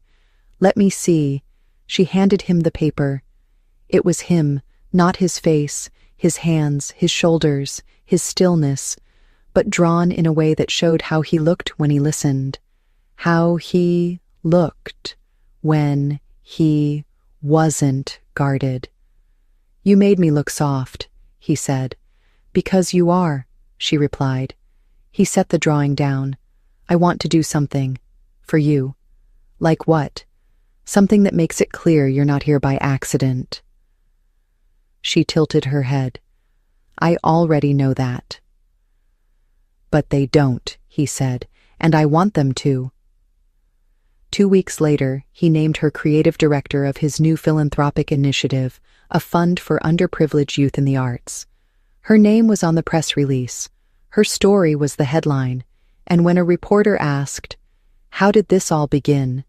she smiled and said, "With a misunderstanding, and a man who decided to see past it." Damien stood beside her, hand on her back, pride in his eyes. That night, they stood on the rooftop. The city stretched below them. She leaned into him. "Do you ever think about how close we came to missing this?" "Every day," he said. "And then, I think about your whisper in French, and how it undid me." "It wasn't the words," she said. "It was the fact you finally listened." "Then I'll keep listening," he whispered, "to everything." She turned, eyes searching his. "Promise?" He nodded. "Promise." Juliet woke first. The light was soft, crawling slowly across the linens like a quiet visitor. She turned her head, expecting to find Damien beside her, warm and steady. But the space was empty, still warm, but empty. Her heart skipped, not with fear, but with recognition. Even after everything, she still didn't expect people to stay. She sat up, the sheet slipping down her bare shoulder, and reached for the note she already sensed was on the nightstand. His handwriting was precise, slanted slightly left. "Early meeting, didn't want to wake you. Be back by 10. Coffee in the kitchen. Yours, D." She smiled faintly, then folded the note and placed it in the drawer beside the bed, where she'd begun keeping pieces of their quiet mornings. By 10, he hadn't returned. By 11, his assistant called. "He's asked that I reschedule his afternoon meetings. He won't be back until tomorrow." The words sat like a stone in her chest. She didn't ask questions. She didn't chase. But something shifted. He hadn't told her. Not the meeting, not the overnight absence, not even a hint. She told herself it was nothing.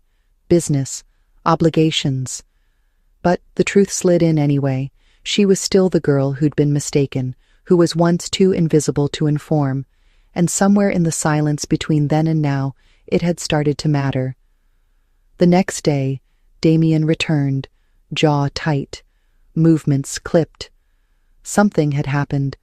She saw it before he spoke, in the way he barely kissed her temple, in the way his hands didn't linger when they brushed hers. At dinner, he barely touched his plate. She asked softly, "Was it a bad trip?" He paused, then nodded. Just politics, old boardroom games. But it wasn't just that. She knew it the way she knew when a storm was coming. That night, as he sat in the study with his sleeves rolled, staring at the same email for 20 minutes, she walked in quietly and asked, "Are we okay?" He looked up, eyes heavy. "Why wouldn't we be?" "Because I can feel the distance again," she said. "Because I stopped being scared and started trusting this, and now it feels like you've already turned away." His face cracked open just slightly. "It's not you," he said. "It's this world.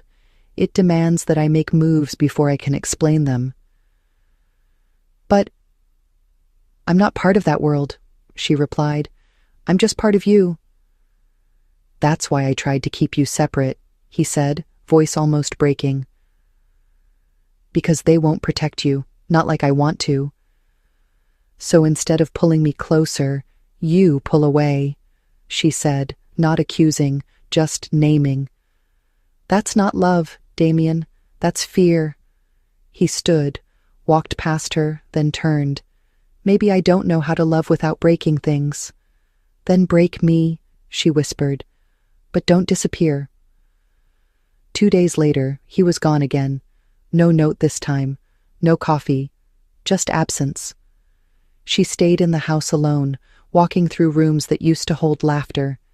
His scent lingered, his shirt still hung beside hers. But he didn't call, didn't write, and the part of her that had started to heal began to unravel. She called Mia. "I need to get out of the city." Her sister didn't ask questions. "Come home." The house in Vermont was small, old, nestled in woods that felt untouched by time. Juliet unpacked slowly. She didn't cry, she didn't rage, she simply stopped waiting. Days turned into a week. She painted, she cooked, she read by the fire, and still she didn't hear from him. One evening she stepped outside barefoot, the grass cool against her skin. She looked up at the sky, full of stars, and said aloud, "I let you see me, all of me, and I don't regret it, but I won't beg to be seen again." She didn't know that miles away, Damien sat in his office staring at the necklace she'd left on the bathroom counter. He hadn't meant to leave her. He'd meant to protect her. A business partner had warned him of a hostile press leak planned by a rival firm, targeting Juliet's appointment to his foundation, calling it emotional nepotism. The only way to delay the release was to distance her from his brand. He was told it would blow over in a week. He thought silence would be safer. But now, in her absence, everything felt louder. The house was empty. The press didn't matter. The empire he'd built felt suddenly fragile. He opened his laptop, pulled up the leaked draft article, and saw the words that made his blood turn cold. "Unnamed source confirms she's just another French affair." The article never published. He paid the firm to bury it, but Juliet never knew, and now she was gone. He tried calling her. No answer. Tried Mia. No reply. Then he got in his car. Drove 6 hours through rain and silence and guilt. When he arrived, it was nightfall. The house was lit softly from within. He didn't knock, just stood outside the window, watching her read a worn book by the fire. She looked different, smaller and stronger all at once. He knocked once, gently. She opened the door, eyes widening, but she didn't smile. "Why are you here?" He exhaled. "To tell you what I should have said the day I left." "Then say it," she said, arms crossed. "I tried to protect you," he began. "A rival firm was planning to expose our relationship, to use it against the charity, against you." They threatened to make it about sex, about power. So I vanished, thinking silence was safer. I was wrong. Yes, she said. You were. He stepped closer. I thought I had to choose between you and everything I'd built. And you didn't choose me, she said. I didn't think I could ask you to stand in a fire you didn't start, he replied. But I see now you've walked through worse fires alone. I should have stood beside you. She looked down. You left me holding the silence again. He reached into his coat, pulled out a small sketchbook, hers. You left this in the greenhouse. There's a drawing in it of me. She nodded. I was trying to remember what it felt like when you looked at me like I mattered. You still do, he said. Even more. She hesitated, then stepped aside. Let him in. They sat by the fire in silence. Not the cold kind, the kind that waits. He turned to her. I don't want the empire. I want the woman who made it feel real. She whispered, I wanted you to fight for me. I'm here now. So fight. He took her hand, placed it against his chest. Then this is my beginning, not an apology, a promise. She didn't reply, not with words, but she didn't let go. The following morning, the sun rose gently through the trees outside the cottage window. Juliet stirred first, her cheek pressed against the soft fabric of Damien's shirt, still warm with sleep. She didn't move. Not yet. She just listened to the rhythm of his breath, steady and present, like he'd finally stopped running. She thought about the girl she was when she stepped into the penthouse for the first time, wearing borrowed shoes and silence like a second skin. That girl would have never believed this moment was possible. Not just the love, but the way it made space for her, without demands or conditions. Damien stirred beside her, his arm slipping naturally around her waist as if he'd always known she belonged there. You're awake, he murmured. So are you, she replied softly. I never really slept when you were gone. He kissed her temple, and for the first time, she didn't tense. She had nothing left to protect. What now? She asked. Now, he said, we stop hiding. From each other. From the world. From the parts of ourselves that think we have to earn every breath of love. Later that week, they returned to the city. No press release, no grand gesture. Just two people who had learned the cost of absence and chosen presence instead. Juliet didn't go back to cleaning rooms. She didn't need to. Damien introduced her not as an assistant, not as a project, but as the co-director of a new cultural initiative. She helped design a platform for immigrant artists, storytellers, and voices like hers that had been overlooked too long.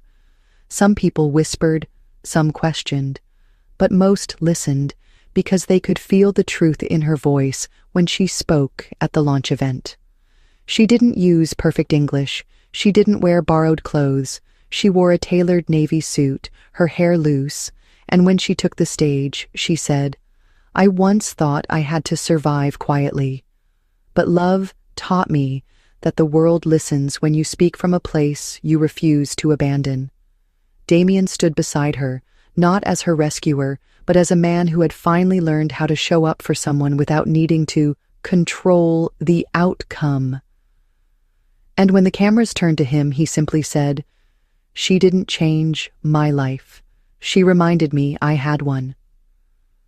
That night, in the quiet of their apartment, she whispered, Do you still remember that night when you walked in on me? He smiled. I remember the way you whispered in French and how everything else faded. And now? She asked. Now, he said, I don't need to be undone. I just need to be beside you. They didn't need fireworks. They didn't need approval. They had each other. And that was everything. Because sometimes love doesn't arrive cleanly. Sometimes it walks in by accident. But the real story begins when two people choose to stay through the silence, through the fear, through the fire and build something not perfect, but real. He was never supposed to lose. Not in business, not in love, and especially not in a game. But when Alexander Steele leaned back in his leather chair, a whiskey glass in one hand and a lazy smirk on his face, he didn't know that the dare his friend tossed across the private poker table would be the one thing that would strip him bare. "Bet you can undress her," Blake said, nodding toward the grainy security feed on his phone.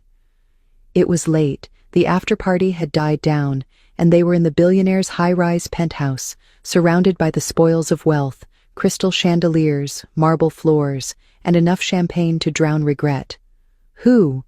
Alexander barely looked up. Blake zoomed in on the image. A girl mopping the floor, near the executive elevator. Her, that virgin janitor everyone whispers about, Eva something. Rumor is she hasn't even kissed a man. The guys chuckled, half drunk, careless. Alexander raised an eyebrow, finally glancing at the screen. The image was blurred, black and white, but even through the pixelation, something in her posture caught his attention. She wasn't bent with shame.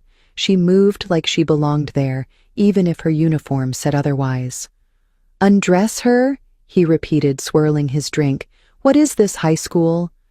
"You've seduced actresses, heiresses, supermodels," Blake laughed. "We all know you win. But this one? She's different. No status, no ambition, just skin and silence. I bet you can't even get her to look at you twice." Alexander should have walked away, but ego was a stubborn animal, and curiosity, a more dangerous one. He stared at the frozen frame. She looked unimpressed by the world, unimpressed by men like him. That was new. "All right," he said slowly, downing the rest of his drink. "You're on. Let's see what a virgin janitor can do to a billionaire." He didn't know then that she'd end up undressing far more than his expectations. The next day, Alexander was back in the office early, not to sign off on billion-dollar tech deals, not to renegotiate mergers, but to see her. He watched from his glass corner suite as she stepped off the night shift elevator, alone. She wore oversized gray scrubs, her hair tucked into a loose bun under a plain cap, pushing a mop cart with steady rhythm. She didn't notice the stares, or maybe she'd learned to ignore them. Her face was bare of makeup, her body neither flaunted nor hidden. But there was something arresting in her simplicity, something unapologetically honest. She walked like she owed nothing, and that was precisely why he had to know her. At 34, Alexander had tasted every kind of thrill, but he'd never met someone who didn't seem to want anything from him. No fake smiles, no lipstick lies, just quiet. A quiet he suddenly craved. That night he stayed late on purpose. The building thinned out by 10. By 11, it was only night crew. Midnight was janitor time. She stepped in as scheduled, entering with her cart, her ID badge catching the dim hallway light. Alexander leaned against his office door frame, arms crossed, watching. "Rough night?" he asked casually. She glanced up, surprised. Her eyes met his, deep brown, like earth after rain. She didn't smile. "I've had worse." Her voice was low, measured. "And you are?" He chuckled. No spark of recognition. That was rare. "Alex, I work here too." "Figured," she said, dipping her mop back into the bucket, unfazed. No double take, no blush, no, "Oh my God, are you Alexander Steele?" She was either unimpressed or uninterested. Both options irritated and intrigued him. "What's your name?" he asked. She hesitated, then sighed. "Eva." He watched her mop. "You're not going to ask what I do?" "If it matters, I'll find out eventually," she said, keeping her eyes on the floor. He smiled. She was more than he expected. "Do you always speak in puzzles?" "Only when men ask questions like they already know the answers." That made him laugh genuinely. He took a step forward, and she paused, sensing him too close. "Relax," he murmured. "I'm just bored." "Then maybe go home," she replied. This floor's clean. He should have walked away. But he didn't. Because for the first time in years, someone didn't care who he was. And that made him care more than he should have. She didn't know she was a dare. He didn't know she'd become his undoing. But the game had started. And by the time it ended, Alexander Steele, a man who never believed in surrender, would willingly lay his soul bare at her feet. For the next week, he didn't chase her. He simply showed up. She would arrive with her mop and gloves, expecting silence, only to find him seated near the window with a mug of coffee, reading something he wasn't actually reading. Sometimes he asked questions: what music she liked, what she thought of Seattle rain, whether she believed everyone was lonely, even in crowded rooms. Sometimes she ignored him. Other times she answered with curt honesty that cut through him more than any flirt ever had. He learned that she was 23, that she was paying her mother's medical debt with 2 jobs, that she hadn't been to college because survival came first. He learned she read poetry she couldn't afford to buy, borrowed through the cleaning closet bookshelf. She loved Neruda and hated lies. She also told him, quite plainly, that she wasn't interested in men who wore suits like armor. "They always want to own something," she said once, not even looking at him. "A girl's body, a girl's story, a girl's silence." He wanted to say, "I'm not like them," but he didn't, because he was. At least he had been. Until now. Each night she left, he was the one who felt stripped, of arrogance, of certainty. He used to enjoy being pursued. Now he sat alone, realizing the one woman he wanted didn't want him back. Not for his charm, not for his power, and especially not for his money. She looked at him like she saw past all of it, like she was waiting to see if there was anything left worth undressing underneath. Blake, of course, kept asking, "Did you do it yet?" He snorted over a scotch one night. "Is little Eva still untouched?"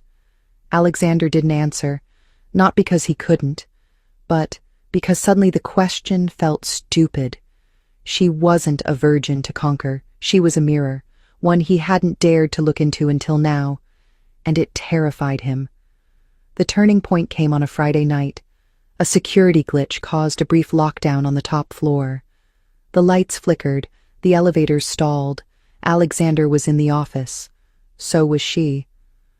"Looks like we're stuck," he said, as she stood near the hallway, gripping her mop like it might save her. "Generator will kick in soon." "I'm not afraid," she said, even though her voice shook.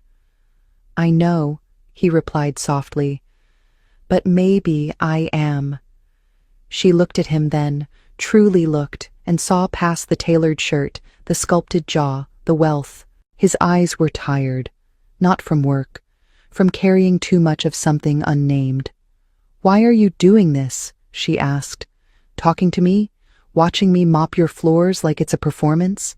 He didn't blink. "Because I made a mistake," he said. "It started as a dare, a stupid, ego-driven thing.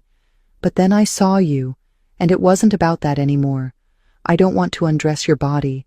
I want to understand why you wear silence like a second skin." She stared at him, stunned into stillness. For a moment, she said nothing. Then, "Most men try to touch me. You try to touch my pain." He stepped closer, not enough to invade, just enough for honesty. "Because I recognize it, I carry my own." In the dim light of that glitching hallway, something shifted. She saw not a billionaire, but a boy who once needed permission to feel.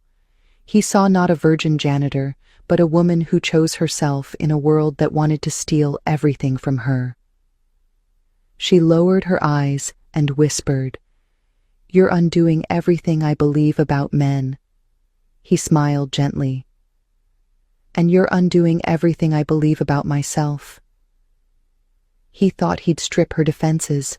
Instead, she peeled off his pride, layer by layer, until all that was left was truth. The lights came back on, the elevator chimed, but neither of them moved for a long while. After that night, things weren't the same. Alexander started arriving at the office earlier, not to work, but just to catch a glimpse of her before she disappeared into some stairwell or utility closet. Sometimes she spoke first, sometimes she didn't, but she was different too, softer at the edges, as if she was letting go of something she'd held too tight for too long. She didn't smile often, but when she did, it was the kind that made his breath catch. And God, she had no idea. She wore her hair tied up, practical, always with a pen behind one ear. Her uniform hung loose, oversized, probably borrowed. Her shoes were the kind you bought on clearance, worn through the soles, but none of it mattered. To him, she was thunder wrapped in quiet. A slow burn. He once caught her, standing on the rooftop alone after hours, watching the city from the edge of the world. He joined her without asking. "Do you ever wonder if this view is only beautiful because we're above it?" she murmured. "Because down there, it's chaos." He nodded. "That's why I come up here, to pretend I've figured it all out." "Have you?" she asked. "Not even close," he replied. That night, he walked her down the stairs not because he had to, but because he couldn't seem to stop orbiting her. Days passed, then a week. Blake called again. "You ghosting me now? Thought you'd have cracked that little virgin by now." The words made Alexander wince. "It's not like that," he said, flat. "Then what is it?" Blake laughed. "She got magic between her legs?" "No," Alexander said quietly. "She's got magic between her silences." Blake didn't get it. He wouldn't, but Alexander was already too far gone. He wasn't chasing lust anymore. He was chasing the feeling of being seen. Eva didn't flirt. She didn't touch. But when she looked at him, really looked, it was like she saw the boy inside the billionaire. The one who had once been told, "Men don't cry, men don't break, men win or they're weak." With her, he didn't have to win. He just had to be honest. Then came the night that changed everything. A burst pipe in the east wing flooded part of the building. Eva was there, trying to stop the leak before it damaged the executive floor. She was drenched by the time Alexander found her, her soaked uniform clinging to her like second skin, her breath short, hands trembling from the cold. "You shouldn't be doing this alone," he said, stepping in beside her. "It's my job," she replied. "And besides, you don't get your hands dirty, right?" Instead of answering, he rolled up his sleeves and grabbed the wrench from her hand. "Tell that to my dry cleaner." She stared at him, surprised. He wasn't perfect at it. His grip slipped, water sprayed, but he didn't stop. And she watched him with something new in her eyes. Not pity, not awe, something softer. When they finally shut the valve, they stood in silence, soaked and breathing hard, water pooling around their shoes. "Why are you really here, Alexander?" she asked, her voice hoarse. He looked at her, and for once he didn't hide. "Because I used to think having everything meant needing nothing. Then I met you. And now I realize I'm starving." She said nothing at first, just looked at him, her hair hung in wet strands, her cheeks flushed, her lips parted slightly as if she wanted to speak, but couldn't find the words. Then, quietly, slowly, she reached for his hand. It was small, calloused, and trembling, but it was hers. He didn't move, didn't breathe. He let her hold it, and when she did, it felt like she wasn't touching his skin. She was touching the parts of him no one had ever touched before. The damaged parts, the frightened parts, the parts still waiting to be chosen. "You think you were undressing me," she whispered, eyes locked on his, "but all this time, you were the one stripped bare." Alexander didn't know how long they stood there, wet and breathless, clinging to that fragile moment like it might break. But something shifted, not in the air, not in their bodies, but deep in the silence between their heartbeats. He followed her that night, not as a CEO, not as a man trying to win some bet, but as someone finally surrendering to the gravity of what he felt. They went back to the staff wing, through empty halls echoing with their footsteps, her hand never leaving his. Her room was small, barely big enough for the narrow bed and the stack of borrowed books by the window.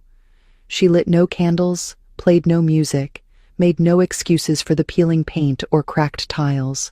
It was all real, raw, unadorned, just like her.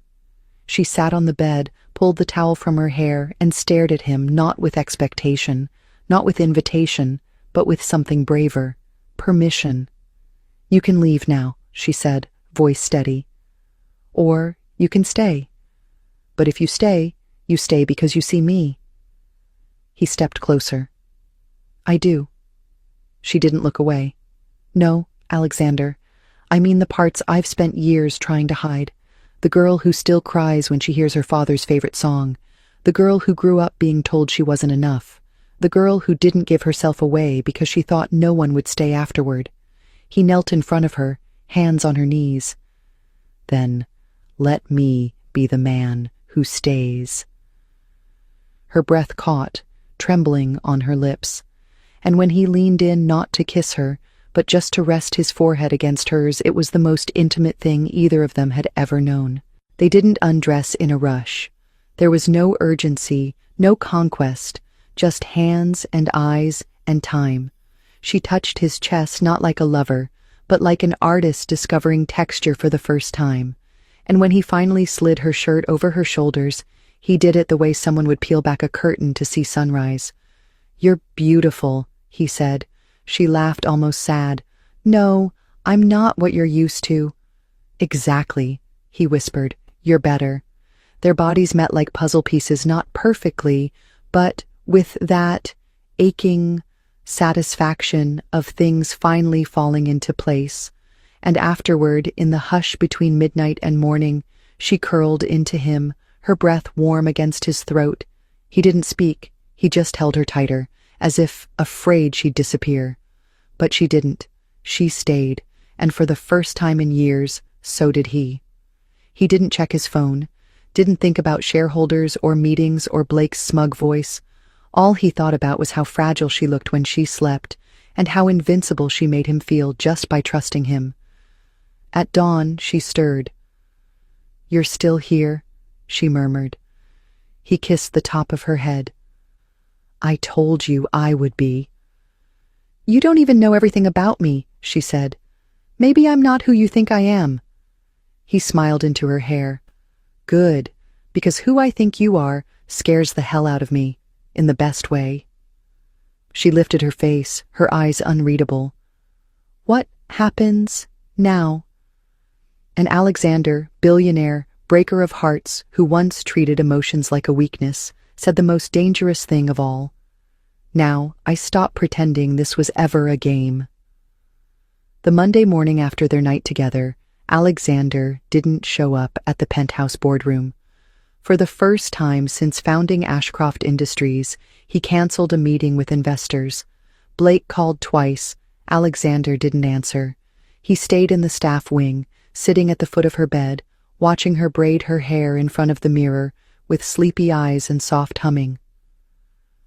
"You're not going in today?" she asked without turning. "I already did the only thing that matters," he replied. She shook her head, half smiling. "That's not how CEOs stay rich." "That's not how souls stay empty either," he murmured. She turned to look at him then, as if seeing something brand new in his face.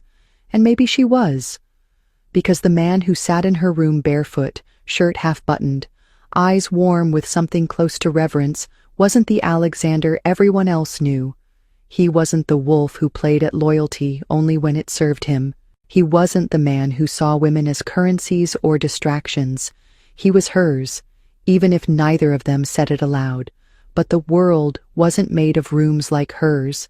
It was made of glass towers and whispered deals and people like Blake, who always smelled weakness before it showed. That afternoon, Alexander returned to the office, jaw tight, heart still tangled in her scent. Blake waited outside the elevator, arms crossed. "You missed your pitch call," he said flatly. "Didn't feel like selling today," Alexander answered, brushing past him. "And I told you, the janitor girl was off limits." Alexander stopped mid-step, slowly turned. "She's not a girl," he said. "She's a woman, one I'd trust with more than any name on your Forbes list." Blake narrowed his eyes. "You're falling for her. Off a bet. You know how pathetic that sounds." Alexander's voice dropped to a whisper, sharp as glass.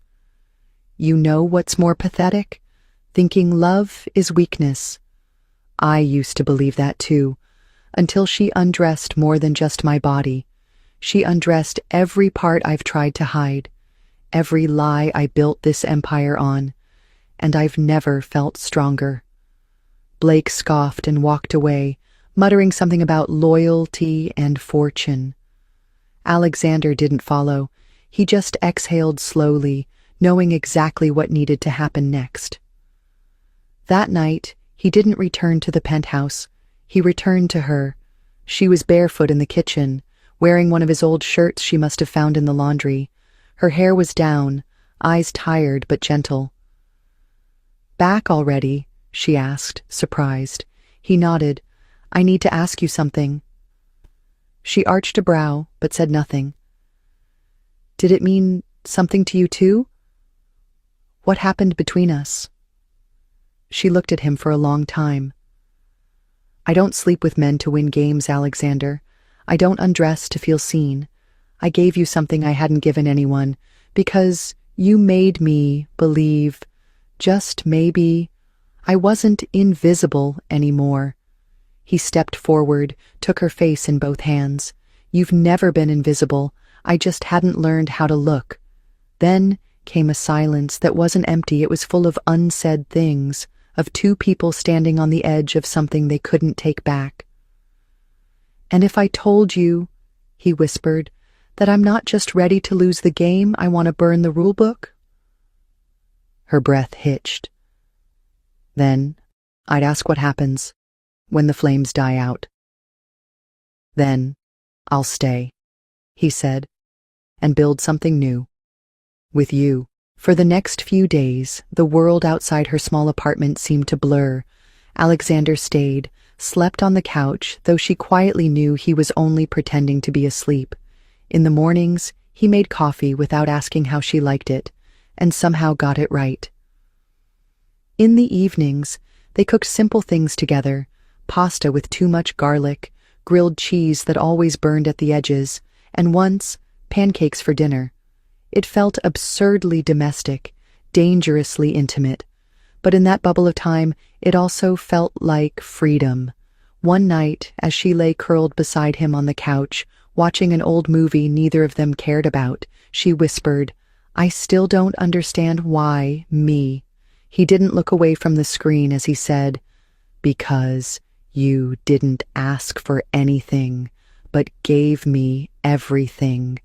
Because you didn't try to impress me, you undid me. Because when I was the most powerful man in the room, you made me feel small. And I liked it." She turned her face into his chest, hiding the way her lips trembled. Not because she was afraid, but because her heart was expanding into places it had never dared to go before. Maybe this wasn't just a story about a challenge. Maybe this was a beginning. But reality always found a way back in. On a Thursday morning, her supervisor at the janitorial agency called. A whisper had reached their office. The billionaire was entertaining staff. The agency didn't want a scandal. "You'll need to resign," the woman on the phone said briskly. "We don't do tabloid romance, and you clearly crossed a line." She hung up before the girl could say a word. That afternoon, Alexander returned from a meeting to find her sitting on the edge of her bed, holding the folded uniform she had worn the first night they met. Her hands were shaking. "They fired me," she said softly. He froze, then stepped toward her. "Because of me." She nodded. "They said I crossed a line." He dropped to one knee in front of her, cupping her hands in his. "No, I did. I pulled you into a world where rules don't apply. I should have protected you from the fallout." She looked at him then, eyes wet but fierce. "Don't you dare apologize for loving me, not if you mean it." His breath caught. "I do," he said, "more than I know how to say." She pressed her forehead to his. "Then say it without words. Say it by not running when this gets ugly." That night, Alexander made a choice, not out of guilt, not out of pity, but out of a deep, aching need to show her that she was more than a secret he kept behind closed doors. He made a call to his board, announced that he would be stepping away temporarily to focus on a new venture. "This isn't a retirement," he told them. "It's a return to something real." Blake tried to object, of course, warning him of the shareholders, the press, the empire at risk, but Alexander didn't flinch. "Empires built on hollow men eventually collapse," he said. "She's made me whole." The boardroom fell silent. The girl watched from the corner of the room, her heart thudding as he spoke her name aloud in front of them all. He didn't care who heard, didn't care what they thought. In that moment, she understood. This wasn't a man driven by conquest anymore. This was a man unburdened, and she was the reason. 2 weeks later, they walked into the charity gala together hand in hand. The cameras, the whispers, the barely concealed gasps from New York's most elite, it didn't matter.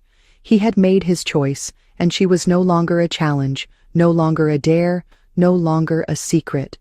She wore a gown he had chosen not because it was expensive, but because when she looked in the mirror, she whispered, "I almost didn't recognize myself."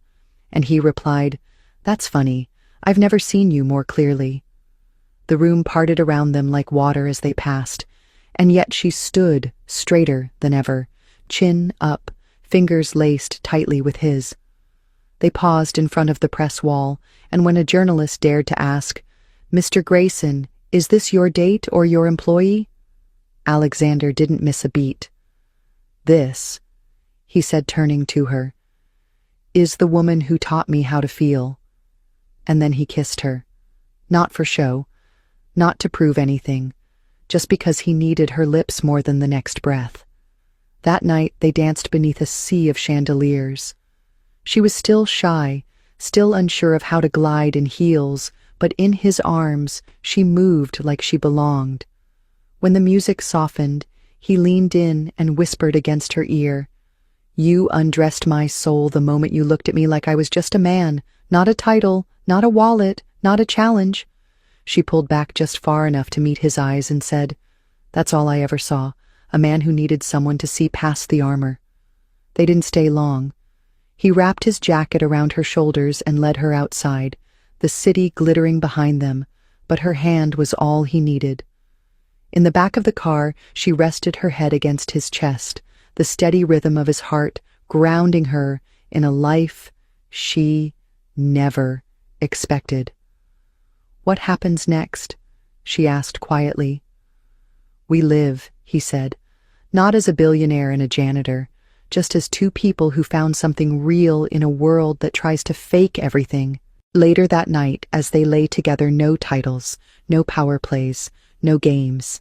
He brushed her hair from her face and murmured the words she didn't know she needed, until they broke her wide open. "You weren't part of the challenge, you were the reward." Her throat tightened. She cupped his jaw, traced her thumb along the scar near his cheekbone, and whispered back, "Then I'm keeping you, all of you, even the pieces that still ache." He closed his eyes, holding her like he was afraid to let go, and for the first time in his life, Alexander Grayson surrendered, not to power, not to pride, but to the girl who had been dared to undress and ended up exposing everything he never wanted to show anyone. The morning sunlight filtered through the floor-to-ceiling windows of his penthouse, casting long golden streaks across the room. She stirred beside him, tangled in the sheets, her lashes fluttering as if resisting the pull of the new day. Alexander watched her in silence, the quiet peace on her face a stark contrast to the war he had waged within himself for years. It was strange, he thought, how someone so gentle could dismantle the strongest defenses without even trying. She blinked awake, turned toward him, and smiled that sleepy, messy smile that had no pretense, no polish, just truth. "You're staring," she whispered, voice still husky with sleep. "Because I don't ever want to forget this," he murmured, brushing his fingers down her arm. "The way you look right now, the way I feel, it's the only thing that feels real anymore." She sat up slowly, pulling the sheets around herself, her voice quieter now. "This was supposed to be a game, a dare. You weren't supposed to feel anything." He reached for her hand, threading his fingers through hers. "Neither were you." Silence stretched for a beat before she asked, "And now?"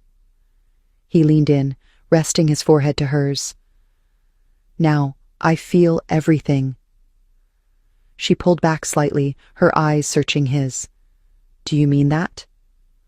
"More than I've meant anything in my life," he said. "I was dared to undress a virgin. But you undressed every part of me I thought was untouchable. You saw the man, not the monster. And now I can't go back to who I was before you." She swallowed hard, her voice almost breaking. "Then don't." He exhaled sharply, like her words had knocked the air from his lungs. "Tell me what you want," he said, his tone low, almost desperate. "Anything, everything, it's yours." She paused, her fingers curling tighter around his. "I want a love that doesn't come with expiration dates or hidden conditions. I want to matter, not because I'm someone's fantasy, but because I'm real." His eyes never left hers. "Then I'll spend the rest of my life showing you that you do. Starting now." She smiled through the tears that blurred her vision, and then, half laughing, she whispered, "You're not great at challenges, are you?" He raised an eyebrow, mock offended. "Why do you say that?" "Because this time you lost the dare and gave me your heart instead." He grinned, pulling her against him again. "Correction," he murmured into her hair. "I didn't lose. I finally won something worth everything.